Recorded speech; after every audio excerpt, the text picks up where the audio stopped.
am Optimus Prime, and I approve this message.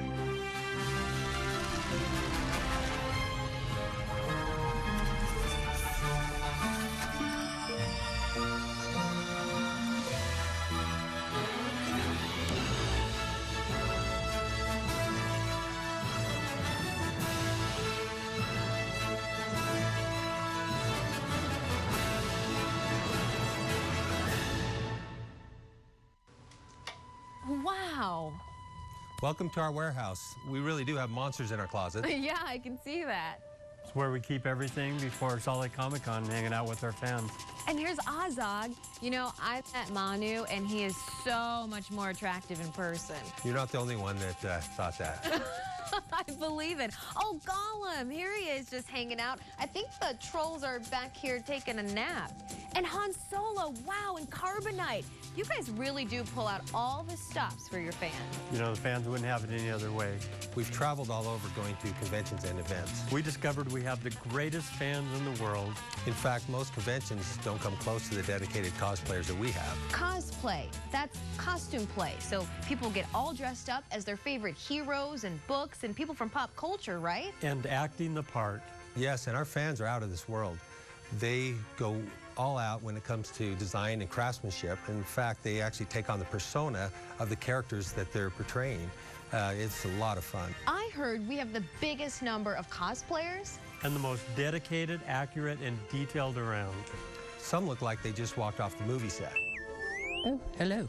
Miss Nordia, Masters Brian and Dan. Perhaps you meant looked as though they shuffled and rolled off the set like myself and my friend here. Utah cosplayers are becoming very well known indeed. Utah is not only the nerdiest state in America, but the immensely geeky community is becoming very well known for their absolute and stunning creativity. The cosplay galaxy is rapidly growing.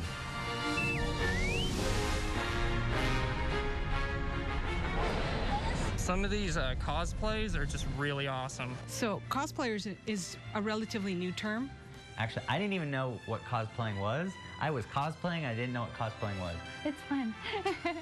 First off is, number one, have a passion for whatever character you want. If you want to be your hero, you can be your hero. I am Groot. We're not offended by the term, but I don't think we associate with it as much as you might think. So it's a lot of discovering what you can do and improving it. People have absolutely come out of the woodwork. There are thousands of people with costumes. I've seen so many cosplayers, and it's blown up completely. You know, I think we have a great cosplay community in Salt Lake, and it's growing, and the people that do amazing stuff here. I happen to have a couple friends that did cosplay, and they were like, hey, we like this, you should try it. And I was like, that's weird. I'm the local chapter president of the Alpine Garrison. The Alpine Garrison is a chapter of the 501st Legion, which is an international Star Wars costuming club. We do the bad guys. Hulk smash. We are a diversity of science fiction. We got everybody from Brown Coats, 501st members, V fan club members, Galaxy Quest. There's a whole bunch of us. We're just a big old group. We've got such a diversity, it's awesome. Most of the time it's just inspiration. If I see something that I like, I'm just like, I have to be that. Or a lot of it has to do with my hair. Because my hair is like more than 3 feet long. I am Groot. It's very nice to see that people get into the characters, that their favorite characters. I got into cosplay because I've basically been raised on theater, but one of my favorite things to do was make costumes. So I heard about Salt Lake Comic Con, and I decided to go out in full body paint as a Sith Lady, Darth Talon. It's a great community, cosplayers, because it's just these adults who love to play dress up. My first goal was I wanted something from the movies. That's one of the first reasons I joined the Rebel Legion. I want to be able to look as good as I can from something from the movies. I didn't look like Ewan McGregor or Liam Neeson or Mark Hamill, so, you know, looking exactly like them wasn't going to happen. But with the Rebel Legion, there are plenty of opportunities to try and get something that's as real as possible. I think with cosplay, It's more, the focus is just on the fact that, you know, oh, you've built a costume and you're doing a character. It's what we do with our costumes and where we do it and why we do it that I think kind of doesn't fit the mold. I couldn't imagine going to Comic-Con without being in cosplay. It's absolutely not required, but I think it adds a whole nother depth to it. And for some people, it's just wearing a geeky t-shirt is their cosplay, and that helps them get into the atmosphere more. We try to get as close to the movie quality as we possibly can. 501st Blaster Trooper. When I first saw it, I said, you can get Stormtrooper armor? I want some. So I started looking around on the internet. It wasn't, the 501st Legion hadn't quite formed yet at the time, but I found people selling kits, and by 1998, I had built my first Stormtrooper kit. And over time, I found the 501st Legion online and joined, and been happy ever since. As a fellow cosplayer, although a bit amateur, it does not surprise me how dedicated these cosplayers are. I mean, that's one of the cool things about cosplay, just the level of detail, you know, to truly appreciate it. Everybody's, it's just a bunch of costumes, you can get those anywhere. No, most of these are handmade. I know there's some people we know that dress up their babies, and that's great. They do a great job. Depends on how much help they have. The cosplay community is extremely helpful. Like, there's a lot of online support that we have for Cosplay Utah, where we can go in and ask hey, I'm making this, how do I do it?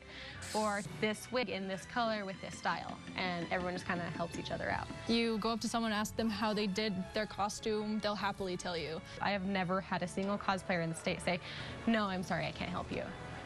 Fortunately, we are here to help each other. It's not just Rogue Base in Utah, in Idaho, and Montana. We're an international club. I've gotten help from people as far away as Argentina and New Zealand before. Same with her. It's a global community. You kind of get in character, and you looking in the mirror when you finish the look, you're just you feel like a different person. Harley Quinn, pleased to meet you. Bye-bye for now.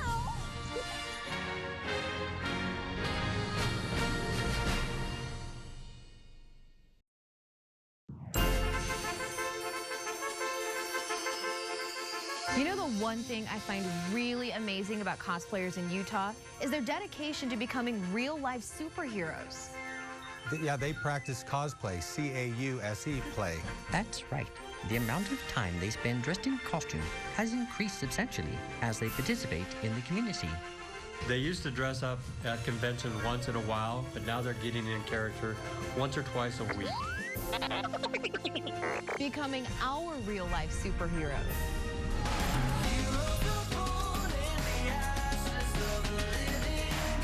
What drew me to the Rebel Legion and what we do is the charity aspect. So we use it cosplay, C-A-U-S-E. So we do something for a cause. Our purpose is to use the costumes of Star Wars to be able to promote charity, help the community, in addition to promoting Star Wars. So instead of a cosplay group, we're actually kind of a cos work group, if you think about it. The elbow grease goes into these costumes. The elbow grease goes into the effort that we put together, whether it be, you know, the Adopt-A-Highways or just doing things to make either ourselves better or improve the world around us. What we do is more than just putting on a costume for something that we like. It's getting out and raising awareness for whatever it is we happen to be supporting that particular day. I volunteer for Kids Hero Foundation, and so sometimes I go to different places dressed as Supergirl to try and raise money for things or just to cheer up some kids.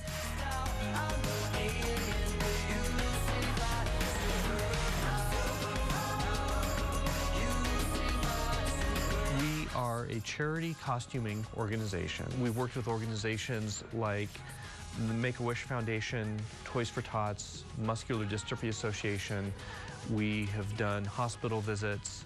We do other community events, library events. We always have something to do. There's always one charity or organization saying, hey, would you mind helping us out? I've always kind of liked charity, and it makes me feel good to be able to finally give back, but enjoy what I'm doing while I'm giving back. Charity events are so rewarding for her, but they're so hard at the same time. She will come home in tears sometimes and just be like, oh, that was so hard. Why do these kids have to go through that? I am Groot.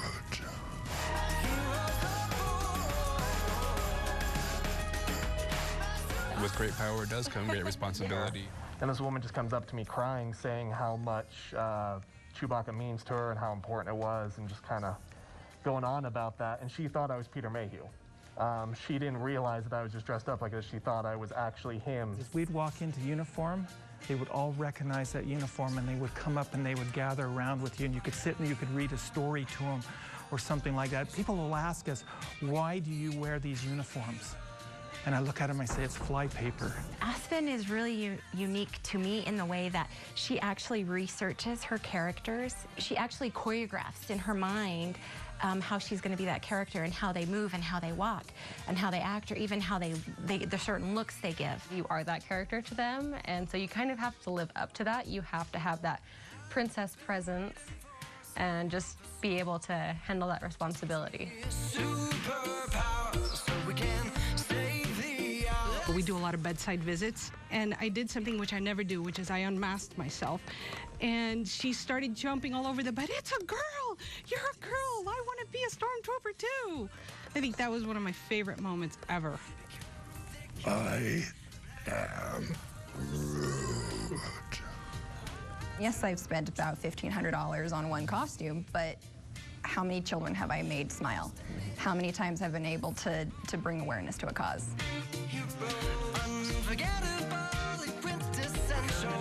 In this crowd of people, this little girl, she must have been 5 or 6 years old, came walking up to me, and I could see through the visor of a helmet, and I said, "What's up, sweetie?" And she just started bawling. And she goes, "I'm lost, and I can't find my little brother." And for me, I thought that was kind of cool. There must have been some sort of connection or something that she thought that she felt. I don't know, maybe I looked official, like a police officer or something. But I just thought it was cool that she could have gone to any adult that was unmasked, yet she chose to come to Boba Fett. This little boy came in who must have been about 4 or 5. I was dressed as Spider-Man, and he ran up, jumped up, gave me a hug for about 30 seconds, and he was just so excited to be able to meet Spider-Man. You want to leave a positive impact on the kids you meet, so because they don't see me as being Blake, they see me as Star-Lord, and you want them to leave with that good impression. So whether you do a good thing for them, you know, maybe some point later they'll remember that and pay it forward to somebody else. The amount of people that knew our charitable mission in the community was just amazing. I've done cons all over the country, and at Salt Lake was one of the few times that people actually thanked me for being part of the 501st. An 8-year-old with Down syndrome come up to him. This little boy wanted to meet him in his rocket costume, and so he put on his helmet, and there was like a little change in him where this little boy came up and he said, "Are you Rocket? Are you really Rocket Raccoon?" And he just looked at him and said, "Yes, I am." He asked if he could have a hug. He gave him a hug, and it was really fun to see that kind of reaction for a little kid's costume. We are Groot. We're gonna be heroes.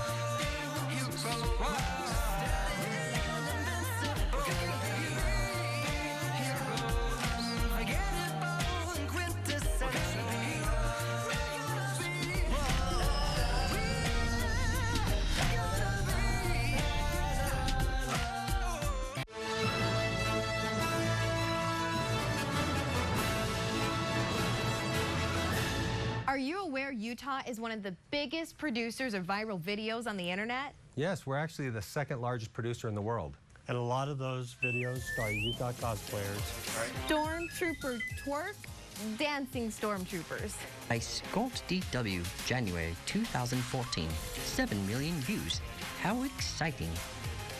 Superhero soccer, heroes doing a pickup game. Posted in March by Ronnie Street Stunts and Sean Cannon. 1 million hits in 3 months. And Dark Lord Funk, Harry Potter's nemesis who shall not be named. Posted by K-Face TV. 9 million views in 3 months. And an amazing tweet from J.K. Rowling herself. Exciting. Assassin's Creed meets parkour in real life. Posted by Devon Supertramp, September 2012. 47 million views. And the second video, 25 million. The newest, over 1 million views in 3 days. Millions around the world watch those videos, so we checked in with the video geniuses.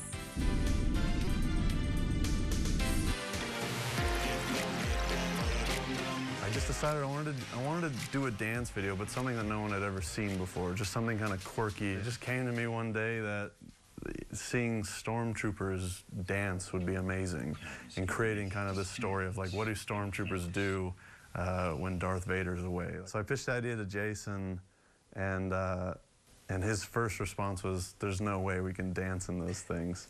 And I said, "All right, let's try." So I bought a costume. I put it on, and it's super restricting. Those costumes are very, very restricting. But he put some music on, and I kind of started I think popping. I just beatboxed, dude. And what you did was like enough for me. I was like, all right, I'm buying the rest of the costumes, and we're making this. And we just knew that in Utah, we just have so many amazing dancers here. We were in rehearsal. It wasn't Stormtrooper twerk. It was just Stormtrooper dance. And then Marquette, one of the guys, is a really good twerker. And I was like, Marquette, let me see you twerking it. And he did it. And I was like, Scott, I was actually scared to tell him. I'm like, Scott, we're going to twerk. And Scott's like, do it.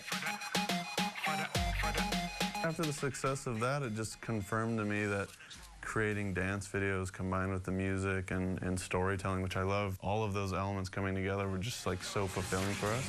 It was actually because of like Comic-Con, we're like, let's do something in that world. I always thought it'd be hilarious to see Harry Potter and Ron and Hermione dancing. If they're in the forest, like who else would be in the forest? Oh, Twilight.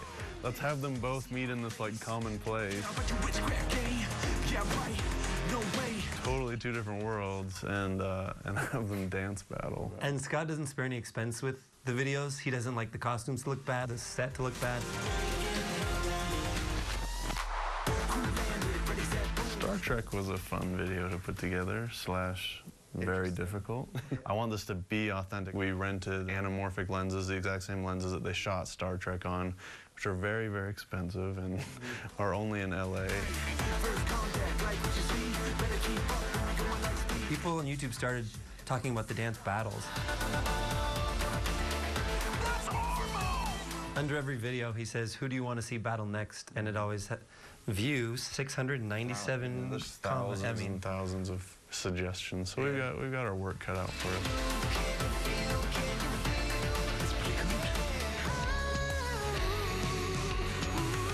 So I've always been a big fan of comic books. I'm obviously a singer-songwriter, and I wanted to bring my two passions together. Well, so soccer is my favorite sport. I love superheroes and I love soccer, so what if we just put the two together? What would happen if you had all these fictional characters, these superhero characters, playing soccer using their abilities to play? And I thought it just was such a fun concept. I'm like, I gotta make this video.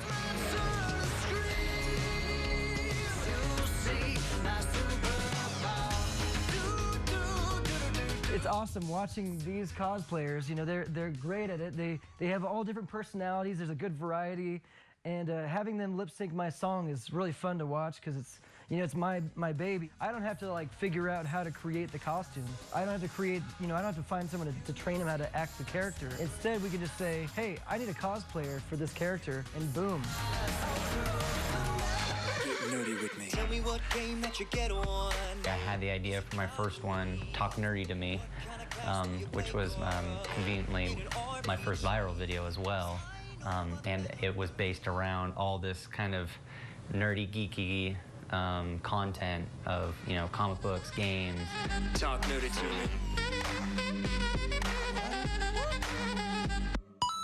Lord of the Rings, Star Trek, Star Wars, some math stuff in there, just kind of that whole genre realm.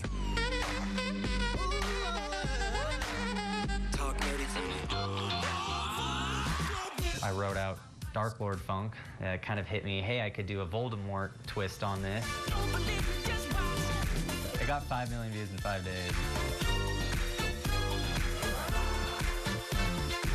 That tweet is unreal. This creator of Harry Potter itself. Technically a celebrity endorsement, so. Called our work genius.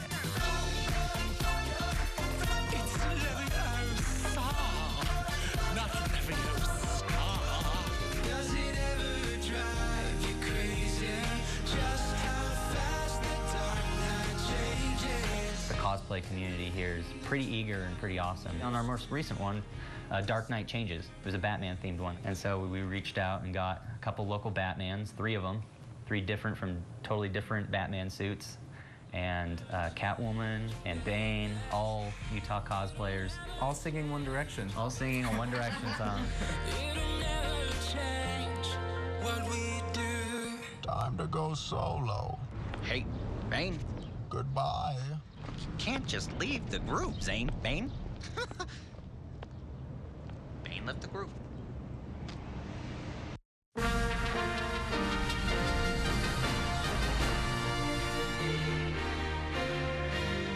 Where did you go during the commercial break? That is not what you were wearing. Well, I'm really getting into this cosplay thing. I'd say. You know, Dan, Brian, Salt Lake Comic-Con has made such a big positive impact in the community. It's now why Utah is the #1 geek state. You've given us a huge event where we can all come together. It's been a great journey. And we're not even close to being finished yet. And we've got more adventures to be had coming up in September. We have one of our best guest lineups ever. In fact, we've got Captain America, Chris Evans, we've got Alex Kingston from Doctor Who, we've got Scott Wilson from Walking Dead, Ian Somerhalder from Vampire Diaries. And we've got Sean Astin from Lord of the Rings and many more. Thanks, Dan and Brian, for joining us tonight. And thanks, Sean and Doug, for taking us into the realm of Cosplay Awakens.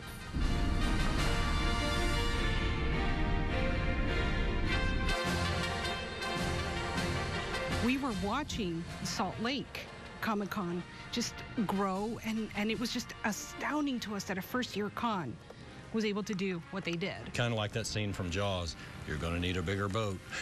I just knew that it was going to explode. Just before the scene started to explode, and then after that, for September, there was like the professional cosplayers that came, there was like the more active cosplayers, they're like, I'm going to wear my cosplay out, and they're just going to accept it. And then there was a lot of normal people walking around. Like, I don't know what this is. Like, what is this world? There are thousands of people with costumes, and we're friends with many of them. And then at the next Fan X, they had just after that, like, the cosplayers doubled. And then in the September again, they doubled even more, and it just keeps spiraling out of control. It's probably just about tripled, because before, cosplay was just something that was kind of an underground community. Salt Lake Comic-Con has, you know, helped obviously bring that to light and kind of encouraged a lot more people to do it. People are moving here in order to be involved with Comic-Con. I actually moved to Utah because of Comic-Con. And the community is just so friendly and open and accepting. So it's almost not even a worry of, okay, are they going to like it or not? It's just they're going to be excited to see what you're wearing and what you made. I don't care what anybody says. I'm beyond that because I love what I do. I've been actually punched in the head in my costume before. I don't care. For me, it's fun. It's all part of it. For every negative person out there putting your costume down or saying something bad about what you're doing, you're going to find 10 to 20 more that are supportive, and it's just a good community of people to be around. You will never, ever hear somebody say, grow up and act your age. Now that it's actually socially acceptable, I feel like I fit in now. I love it. I love Comic-Con. I consider Salt Lake Comic-Con as a bridge between them and us. It allows us all to come together and be one, without being assimilated, of course. I think it just gives people an opportunity to be themselves a lot of times. We are now as valid as a sports fan wearing a big block of cheese on their head and their favorite, their favorite person's jersey. We're now on that same level. To see the evolution, and the first year was a lot of lines and just challenges, and the second year was just amazing for Fan X, which is just fantastic how quickly it evolved and how much the fans just embraced us that much more. It's big, it's bigger. Like, I'm waiting for Dan to take it to 4 days here. Like, you know, 4-day con, come on, we need more than 3 days. 3 is not enough. There's the family you're born into and the family that you choose, and this is the family that we choose. These people are amazing people of the 501st, and I love being part of this costuming organization for the charity aspect, for the friendship, for my own self-gratification that I have in it. I love it. Love the 501st and Comic-Con.